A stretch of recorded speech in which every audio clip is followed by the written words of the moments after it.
Ada 3 hal yang akan disampaikan dalam menghadapi hidup dan mati. Yang pertama itu, ketakutan itu bisa mematikan iman saat menghadapi hidup atau mati. Jadi ketakutan-ketakutan yang orang lain buat terhadap kita, membuat kita takut, itu bisa membuat iman kita tuh mati. Jadi bisa mematikan iman kita saat menghadapi hidup atau mati. Yang kedua, dan kita akan belajar bersama pada siang hari ini adalah bagaimana kita memperkuat iman dan keyakinan kita saat menghadapi hidup atau mati. Jadi bagaimana kita memperkuat kalau kita mengalami hidup atau mati. 3 penyertaan Tuhan saat menghadapi hidup atau mati. Nah, sebelum ini saya ingin ada saya akan melemparkan satu pertanyaan kepada Bapak Ibu. Ada satu kali seorang bapak,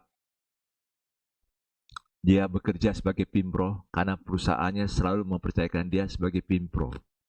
Karena kalau dia jadi pimpro, bisa kong kali kong.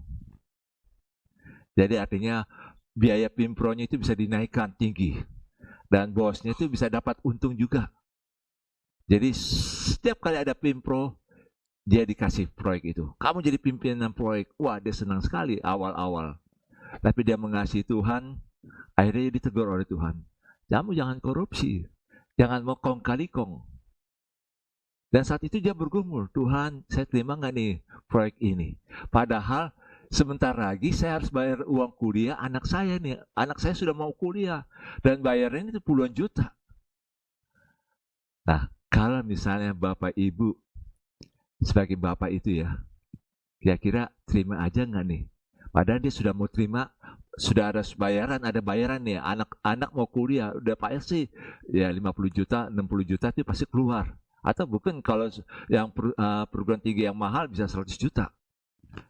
Ini Bapak ini bergumul, dilema, terima atau tidak.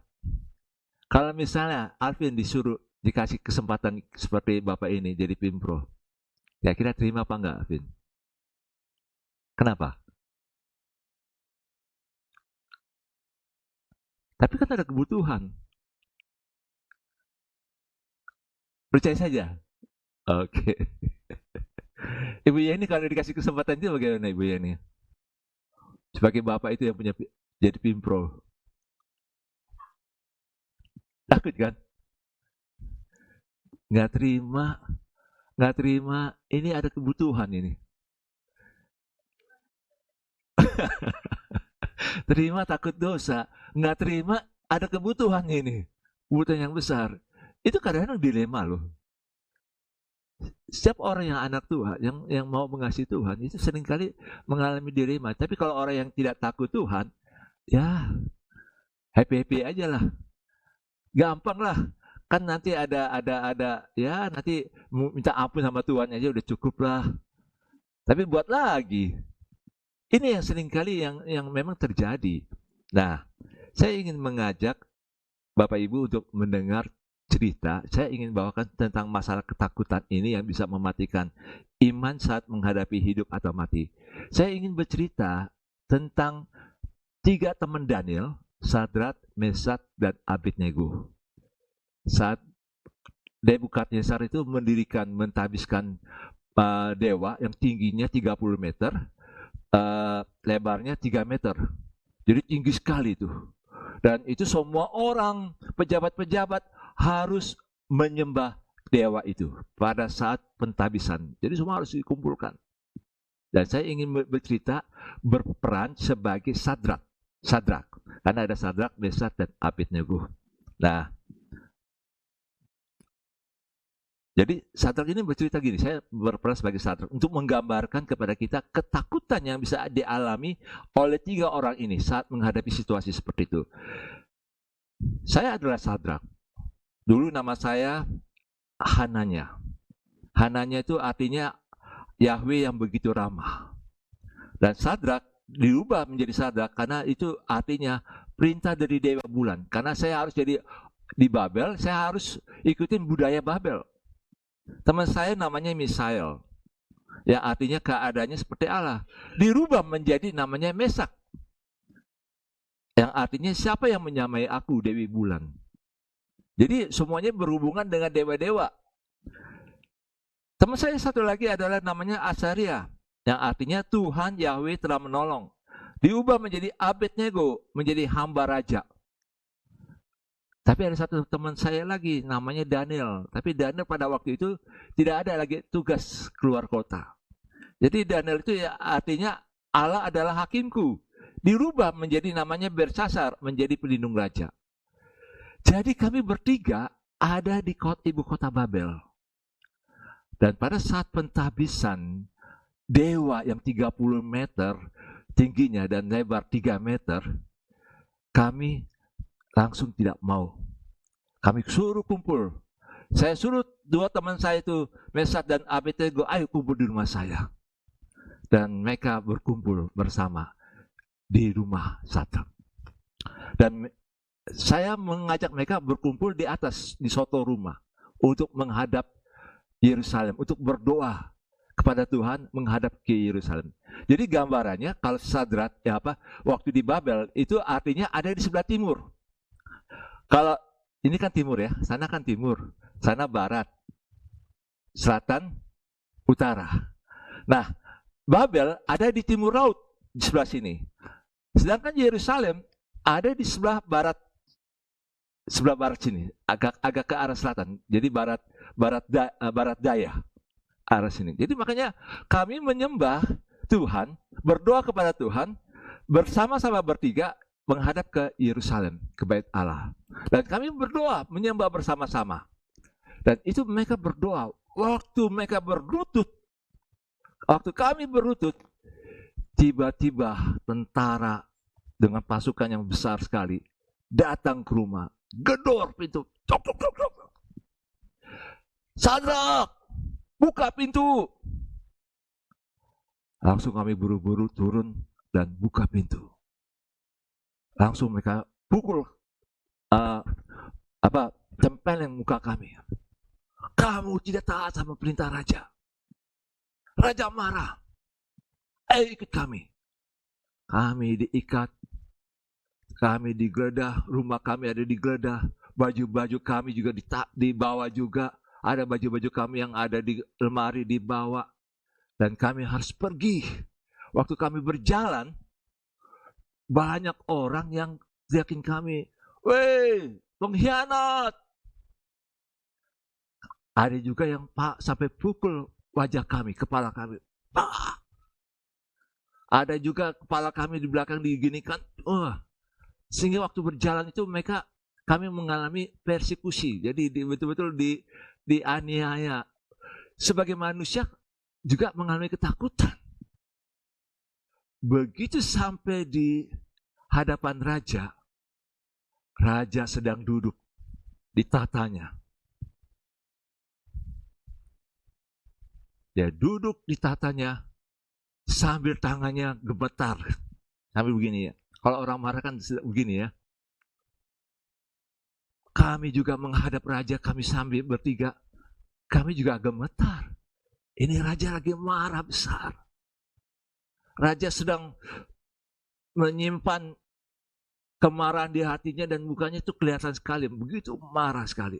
Dan begitu raja tahu kami ada sampai, raja bilang gini, Sadrak, Mesat, dan Abednego, aku dengar kalian tidak mau menyembah dewaku ini. Sekarang aku kasih kesempatan kepada kamu bertiga. Sekarang kamu harus menyembah. Tapi kami memang waktu raja bilang gitu, sebenarnya kami juga gemetar. Kalau raja marah, itu pasti ada sesuatu yang bahaya. Ya kayak di rumah lah, kalau istri marah bagaimana sih? Pasti juga suami-suami ketakutan juga kalau istri marah. Tapi demikian juga, raja marah, kami juga takut. Karena ini masalahnya ini hidup atau mati. Tapi kami harus berdiri tegak di hadapan raja. Kami bilang kepada raja, Paduka tahu kami tidak akan menyembah dewa yang Paduka dirikan ini. Kami menghargai Paduka, tapi kami sebagai orang yang menyembah Yahweh, kami tidak akan menyembah dewa. Tapi sekalipun Tuhan kami tidak menolong kami, kami tetap tidak menyembah dewa itu. Wah, saudara bisa bayangkan ya, apa reaksi Nebukadnezar pada saat itu. Langsung dia berdiri. Dia bilang, kurang ajar kalian ya. Hei tentara, besarkan itu perapian. Jadi perapian itu ada di kurang lebih di sebelah sininya. Jadi perapian itu untuk membakar mayat sebagai persembahan kepada dewa-dewa. Besarkan apinya itu. Ini mereka kurang ajar. Besarkan betul-betul. Ikat kuat-kuat. Dan butuh waktu cukup lama juga, itu dibesarkan itu Pak. Kasih bahan bakar. Kalau zaman dulu tuh nggak ada gas ya. Kalau sekarang ini kan pakai gas. Kalau krematorium kan pakai gas. Kalau mau diperbesar ya pakai gas. Kalau dulu kan ada kayu, ada ter itu kayak aspal yang buat panas, ada kasih minyak juga. Mereka juga ada seperti minyak juga. Jadi makin dibesarkan. Dan kami bertiga, Sadrak dan Mesak dan Abednego, diikat.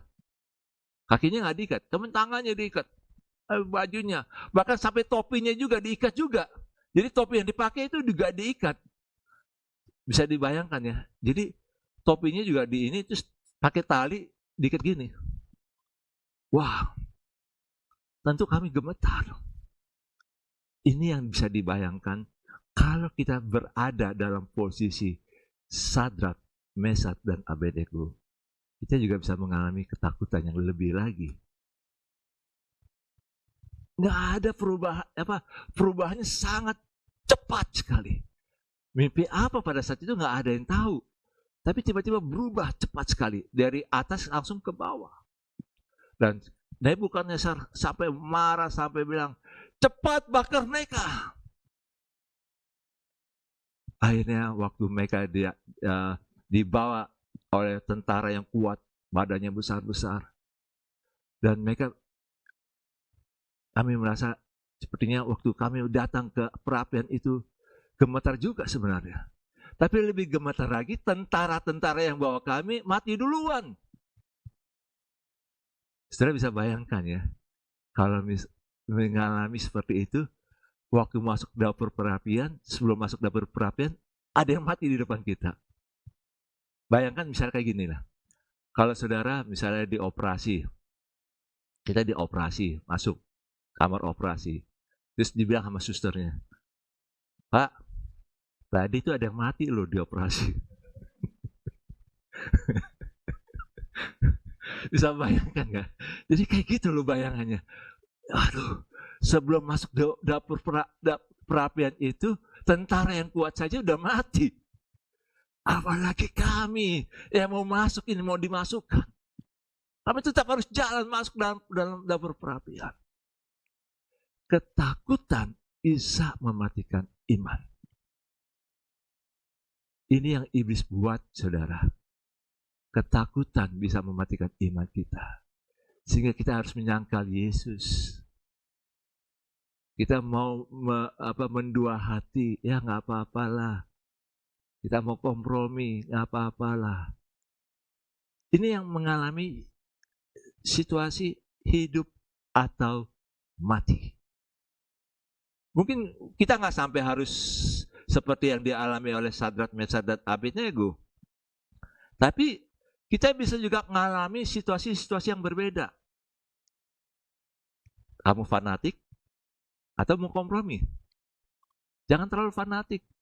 Wah, ini situasi yang memang tidak mudah bagi kita.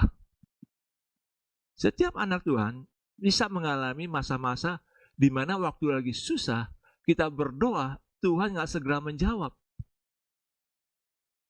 Tuhan nggak segera menjawab. Tuhan diam. Tuhan biarkan kita berjuang sendiri seolah-olah. Wah, ini situasi yang memang tidak mudah. Dan apalagi kita belum pernah mengalami sebelumnya. Saudara yang dikasihi Tuhan, contohnya pada saat seperti ini, kita harus sadar. Kita harus memperkuat iman kita. pada saat Tuhan tidak menolong, pada saat Tuhan tidak segera menolong, pada saat Tuhan diam saja, kita harus bisa memperkuat iman kita. Jangan sampai kita katakan, kenapa Tuhan? Mengapa Tuhan saya alami seperti ini? Mengapa Tuhan kau biarkan ini terjadi? Kan saya sudah melayani, saya sudah melakukan ini, saya sudah melakukan ini. Kenapa Tuhan nggak menolong saya? Ini yang sering kali bisa terjadi. Termasuk mungkin juga di tempat kerja. Kadang-kadang kita bisa diajak kompromi sama bos-bos kita, pimpinan kita. Mau kompromi apa tidak, mau berdosa apa tidak. Nah, ini tantangan bagi kita sebagai anak-anak Tuhan. Tantangan bagi kita sebagai anak Tuhan. Itu sebabnya pada saat situasi yang sangat berat, kita harus memperkuat iman kita. Iman dan keyakinan kita saat menghadapi hidup atau mati. Mari kita lihat dalam Daniel 3 ayat 16 sampai dengan 18. Dikatakan demikian. Waktu Sadrak, Mesak, dan Abednego ditantang sama Raja Nebukadnezar, mau menyembah atau tidak, tapi Sadrak, Mesak, dan Abednego dalam Daniel 3 ayat 16, dikatakan demikian. Lalu Sadrak, Mesak, dan Abednego menjawab Raja Nebukadnezar, tidak ada gunanya bagi kami memberi jawab kepada Tuanku dalam hal ini. Jika Allah kami yang kami puja sanggup melepaskan kami, maka ia akan melepaskan kami dari perapian yang menyala-nyala itu dan dari dalam tanganmu ya Raja.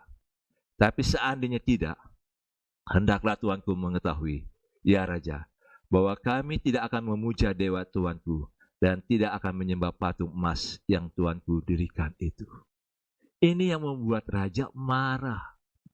Tapi 3 orang ini dengan menguatkan iman mereka. Sekalipun kami harus mati, kami tidak akan menyembah dewa itu. Mereka tidak menyayangi nyawanya sendiri.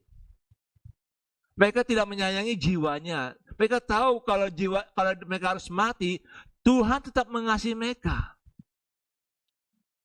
Jadi kalau kita mengalami situasi yang sangat berat, situasi hidup atau mati, Bapak, Ibu, dan Saudara, tetap percaya kasih setia Tuhan tidak pernah beranjak daripada kita.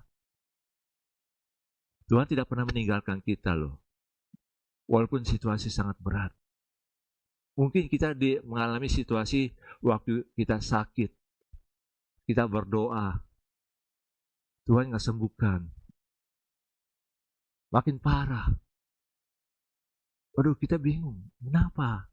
Yang lain masih sehat-sehat aja, gemuk-gemuk lagi badannya. Kok saya makin turun ya berat badannya? Karena saya sungguh-sungguh mengasihi Tuhan. Ada yang mengalami seperti itu.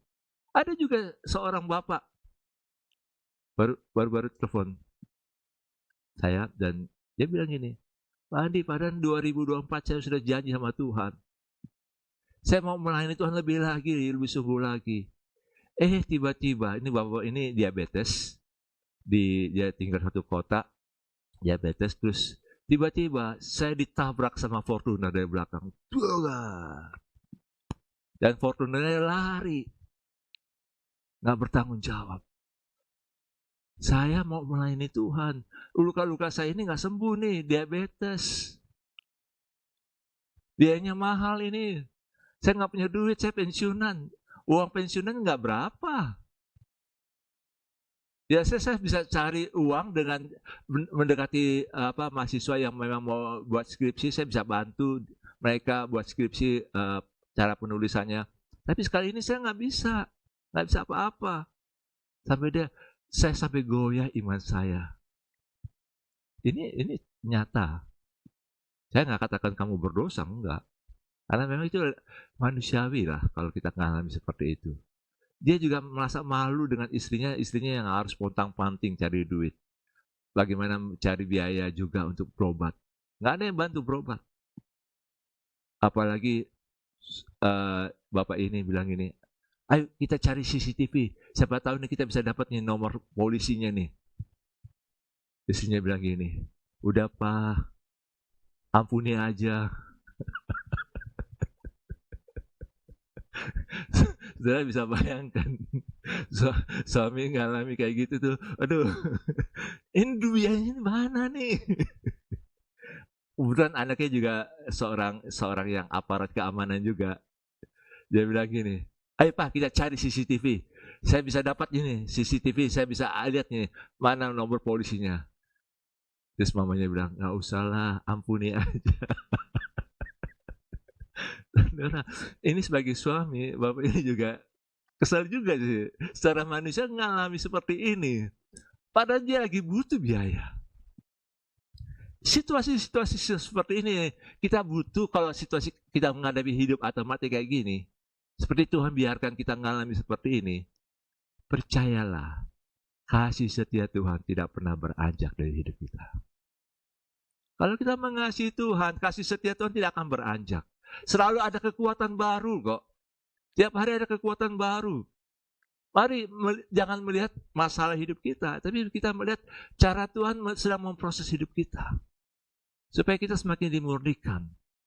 Kalau kita lihat orang-orang yang dalam tokoh-tokoh Alkitab itu, yang mau dipakai Tuhan dengan lebih dahsyat lagi, selalu mengalami seperti itu, mengalami kesendirian.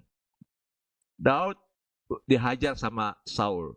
Dia mengalami kesendirian. Yusuf juga mengalami seperti itu. Yesus pun juga mengalami.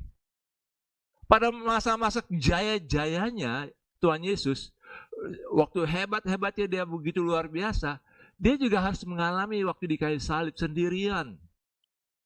Sampai dia bilang, Eli, Eli lama sabatani.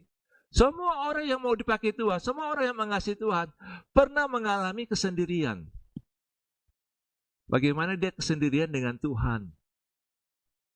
Dan saat seperti itu, Bapak, Ibu, dan Saudara, kita butuh langkah kita sengaja memperkuat iman dan keyakinan kita.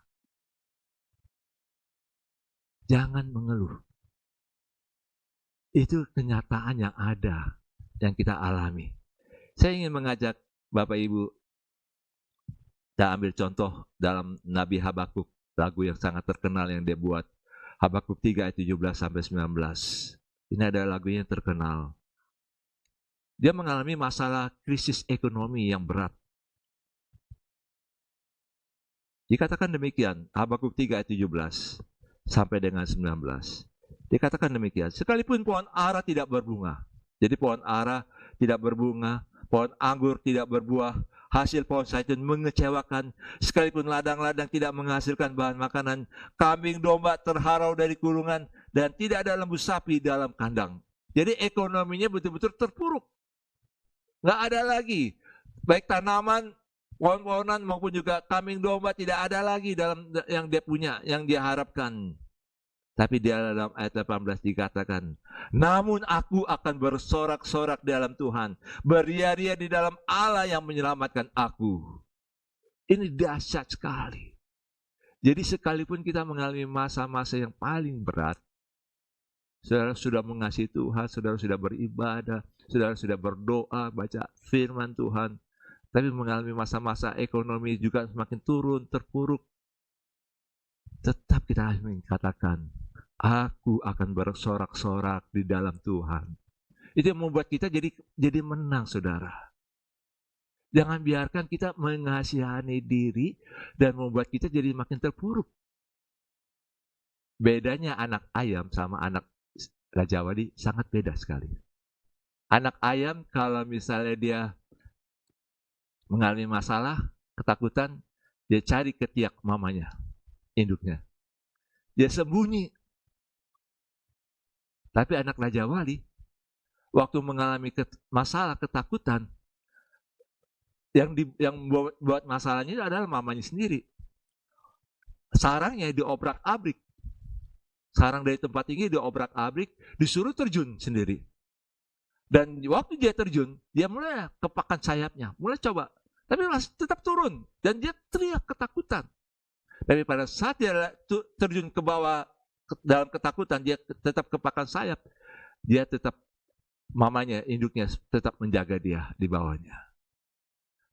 Sehingga dia terlatih. Demikian juga hidup kita sebenarnya. Kalau kita sungguh-sungguh mengasihi Tuhan, kita harus latih iman kita kepada Tuhan. Walaupun mungkin kita lemah, mungkin kita jatuh, mungkin kita merasa tidak berdaya lagi, mungkin kita sampai menjerit, kenapa Tuhan? Kenapa tidak ada pertolongan? Tapi saya ingin katakan, latih iman. Mungkin kita lagi sudah sangat berat, udah depresinya sangat berat. Latih iman. Karena iman itu menolong kita bahwa Tuhan sedang menjaga kita. Sebenarnya saudara, dalam ayat 19 dikatakan oleh Nabi Habakuk, Allah Tuhanku itu kekuatanku. Ia membuat kakiku seperti kaki rusa. Ia membiarkan aku berjejak di bukit-bukitku. Jadi dia percaya bahwa Tuhan itu memberikan kekuatan. Rusa ini jangan pikirkan rusa kayak di kebun binatang ya, tapi rusa ini makanya rusa yang ada di Israel, di tanah Arab itu rusa yang bisa berjalan di atas bukit batu, walaupun terjal, tapi dia bisa berjalan naik ke atas. Karena dengan kakinya itu yang sangat kuat. Sebenarnya kenapa Habakuk katakan demikian? Allah itu tuh Tuhanku, Allah Tuhanku itu kekuatanku. Itu yang memberikan aku jadi naik ke atas, bukan mengasihani diri, bukan hanya berada di bawah, tapi naik ke atas. Sebenarnya mari kita percaya kalau kita melatih iman kita, Tuhan akan memberikan jalan keluar. Jalan keluar yang terbaik bagi kita. Saudara, dalam memperkuat iman kita ini jadi tantangan pada zaman sekarang ini. Mungkin saudara pernah dengar namanya Paskah kebenaran. Kalau dalam bahasa Inggrisnya post-truth. Setelah kebenaran. Jadi kebenaran itu sudah nggak ada lagi. Dunia ini sedang mengajarkan, kebenaran itu sudah nggak ada lagi. Itu dunia ajarkan. Dan ini luar biasa. Post-truth ini begitu merajalela saat ini. Jadi kebenaran itu tidak ada lagi yang absolut. Firman Tuhan itu bukan lagi dianggap sebagai dasar bagi kehidupannya. Tapi yang dianggap kebenaran apa? Emosi dan asumsinya. Setiap orang beda-beda. Makanya kenapa LGBT diterima oleh seluruh dunia. Kalau saudara buat Gmail, buat akun baru Gmail, asli ditanya, jenis kelaminnya apa? Laki-laki, perempuan, tidak mengenal, atau ya kedua-duanya. Jadi sekalipun misalnya saya laki-laki, ditanya, oh saya bisa menganggap, oh saya perempuan. Yang perempuan bisa menganggap dirinya laki-laki. Karena hanya perasaannya. Dia nalurinya udah dibuat kayak gitu. Ini post-truth. Jadi kebenaran itu sudah dianggap bukan sesuatu yang absolut. Nah, untuk memberikan gambaran ini, saya ingin mengajak, coba Ger, videonya. Saudara bisa lihat di sini.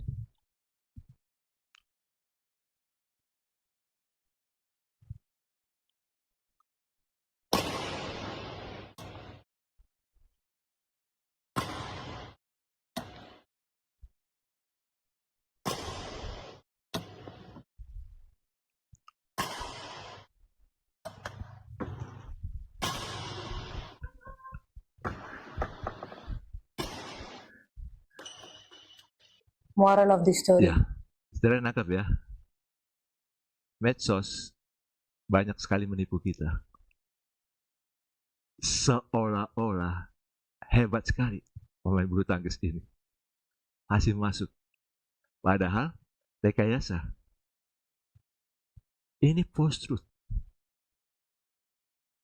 Makanya kenapa iman banyak orang saat ini banyak mulai goyah. Karena kekuatan medsos yang menyesatkan. Banyak orang pikir ini benar. Karena emosi dan asumsinya. Ini benar. Dan nggak perhatikan lagi kekuatan firman Tuhan. Firman Tuhan dianggap itu ya nomor 2 lah, nggak perlu lah. Yang penting apa anggapan orang lain, apa anggapan saya. Kamu bilang gini, saya nggak bilang gini, ya sudah masing-masing aja dah. Tapi kebenaran firman Tuhan itu sudah diabaikan. absolut, kebenaran yang mutlak dari firman Tuhan itu sudah, itu firman Tuhan nggak berbicara lagi untuk saat ini, nggak berlaku saat ini. Itu ada pengajar-pengajar Alkitab itu yang mengaku pengajar Alkitab yang mengatakan perjanjian lama itu sudah nggak berlaku lagi untuk saat ini. Kalau gitu kamu nggak usah lagi baca Alkitab. Karena firman Tuhan jelas. Segala tulisan yang diilhamkan Allah, segala tulisan itu adalah firman Allah. Yang diilhamkan oleh Roh Kudus itu adalah firman Allah. Itu jelas sekali. Dari Kejadian sampai Wahyu itu adalah absolut. Tapi mulai ada orang yang mengajarkan, ya kan kita harus hidup dalam perjanjian baru. Kita hidup dalam perjanjian baru dalam anugerah Tuhan. Jadi kalau kamu buat dosa, kamu minta ampun aja. Nanti kamu dosa kamu diampuni. Iya betul, tapi nggak seperti itu. Setiap dosa ada risikonya juga. Kalau kita mencuri, dilaporkan sama supermarket, pihak supermarket bisa saja. Setelah masuk Indomaret, dia bilang pencurian pasti berhubungan dengan pihak wajib, pihak keamanan, akan dilaporkan. Itu ada risikonya. Jadi apapun yang kita lakukan itu ada risikonya. Itu sebabnya hati-hati dengan false truth yang menganggap bahwa firman Tuhan itu bukan kebenaran lagi. Hanya kebenaran itu adalah apa yang saya anggap penting bagi saya. Dan hal demikian membuat kita bisa menghancurkan iman kita sebenarnya. Pada saat kita mengalami masa-masa yang hidup atau mati. Sebabnya saudara, terus firman Tuhan menjadi kekuatan hidup kita. Sehingga pada waktu kita mengalami masa-masa yang sulit, kita tetap kuat iman kita. Kita bisa memperkuat iman kita. Kita bisa meyakinkan diri kita, percayalah pada Tuhan. Setiap anak Tuhan, Tuhan ajarkan, akan latih untuk bagaimana kita diajar oleh Tuhan untuk tetap percaya pada Tuhan. Selalu ada pertolongan Tuhan yang ajaib. Selalu ada keajaiban-keajaiban, ada mujizat-mujizat. Bukan hanya karena dari lagu, tapi yang kita alami setiap hari. Sebetulnya kita perlu memperkuat iman kita. Apapun situasi yang kita alami. Dan yang ketiga, setelah kita memperkuat iman kita, seperti yang dilakukan oleh Sadrak, Mesak, dan Abednego. Mungkin mereka waktu di rumah mereka berdoa gini sama Tuhan. Karena nggak ada di Alkitab, jadi saya nggak mungkin mereka berdoa ini, Tuhan tolonglah, ini Raja Nebukadnezar ini sudah dibutakan oleh dewa-dewanya ini, oleh dewanya yang dia banggakan. Tolong Tuhan supaya dia tahu bahwa Engkau lah berkuasa daripada dewa ini. Mungkin mereka berdoa demikian. Dan doanya dijawab oleh Tuhan. Dijawabnya bagaimana? Mereka masuk perapian. Waktu masuk di perapian, saudara nanti baca sendiri bagaimana dari ayat 24 sampai 27. Raja Nebukadnezar, raja ini juga, waktu lagi duduk melihat mereka bertiga masuk dalam perapian itu, dia lompat, dia kaget, dia kucek-kucek matanya. Kok ada 4? Yang dimasukin 3. Tentara yang tadi bawa masuk mereka, menggiring mereka, udah mati di luar. Sekarang ada 4. Siapa nih orang yang keempat ini? Sampai dia bingung, dia tanya sama penasihatnya, benar nggak nih ada 4? Iya, benar. Tadi kan saya masukkan cuma 3, sekarang kok ada 4. Seperti anak dewa. Ini sampai seperti itu. Dan waktu dia heran, ada 4 orang. Dia bilang, Sadrak, Mesak, dan Abednego keluar. Mereka keluar, dengan pelan-pelan mereka keluar. Dan waktu mereka keluar, mereka dicium-cium loh. Orang-orang di sekitar cium-cium. Bau angus nggak? Nggak bau angus. Itu artinya sekalipun dalam dapur perapian, kalau Tuhan menyertai, nggak akan terbakar. Tapi saudara jangan coba ya, nanti di dapur. Kalau Tuhan menyertai saya di dapur, saudara main api, masih habis, terbakar. Nah, artinya di sini saudara, kalau Tuhan tidak menolong, Tuhan tidak mencegah. Artinya Tuhan menyertai kita dalam kesulitan. Tuhan menolong kita, menyertai kita dalam waktu kita lagi susah. Kalau Tuhan tidak menyembuhkan kita sebelumnya, sebelum kita ke dokter, Tuhan juga izinkan kita mengalami proses penyembuhan melalui dokter. Sebelum Ibu Leni operasi, kami terus berdoa bertahun-tahun, karena Ibu Leni bilang, jangan operasi dulu lah, saya harus yakin dulu.